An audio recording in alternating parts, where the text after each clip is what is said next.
said there is so much effort and struggle to design and shape human mind when we are out of womb. Is there any way you know, sir, to design human mind when we are inside womb? That's my question. At home? Is that what you asked? Inside womb. Whoa, whoa, whoa.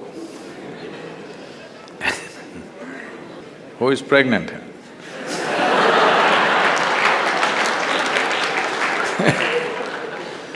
If you do not know this, maybe in northern part of the country it's largely almost gone totally. In south it's still little alive in the villages, but there also it's wiped out quite a bit.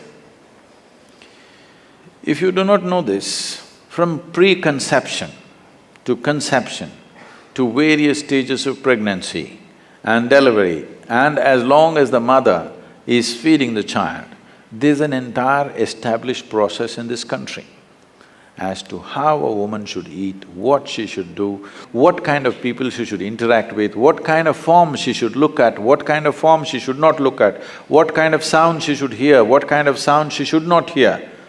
All this was very much there. But we must also understand life has changed. Today women are going to work, they have to get into that horrible bus where they're pushed around, it doesn't matter she's pregnant. And all kinds of things, all kinds of fumes, all kinds of sounds, all kinds of noises, all kinds of abuse, every kind of thing happening to her. In some way, we're doing that to the child also. There is no job in the country or in the world where you can take off for 1.5 years and get back to the job to fulfill this. For various reasons, we are not taking the business of manufacturing the next generation of people with sufficient care. We are not paying enough attention to it, for which we will pay a price. Over a period of time, we will pay an immense price for that. But we are definitely not taking enough care about it in the entire world, not just in this country. Because we've got all kinds of social situations which does not allow that space for a woman to dedicate that kind of time and attention. See, being pregnant is not just about reproduction. We're literally manufacturing the next generation of people, isn't it?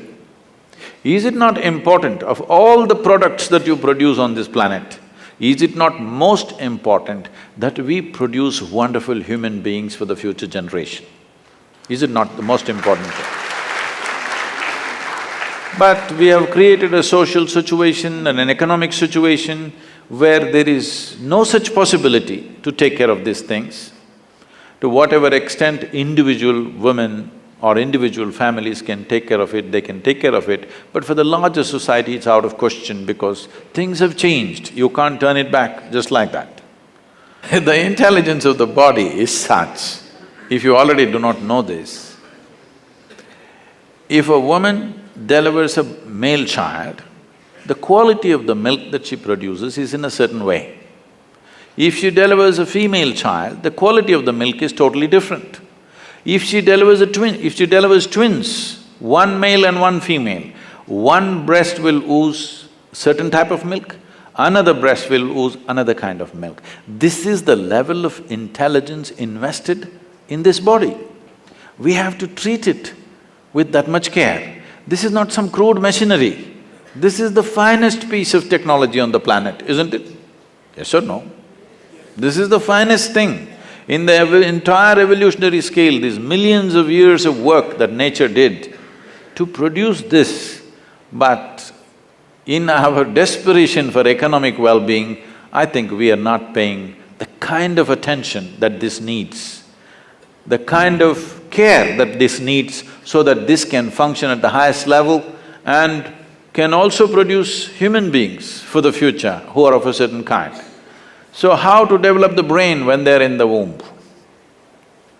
It's very important that the atmosphere in which the child is growing up is kept in a certain way, at least amount of disturbance, with right kind of reverberations, right kind of sounds, right kind of food, everything.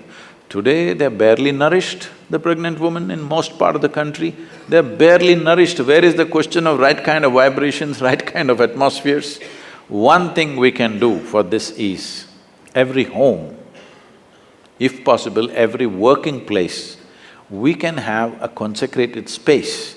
Today, slowly they're coming up with instruments which can measure the reverberations of certain objects. We can create consecrated spaces, or we can create consecrated objects, which at least at that time she can carry upon her body, so that kind of, to some extent, it's not the best solution, to some extent it neutralizes the outside impact to whatever extent possible. Or if she lives in a home, the place where she sleeps and other things are taken care of, some amount of respite can be there for that new life which is blossoming within the womb.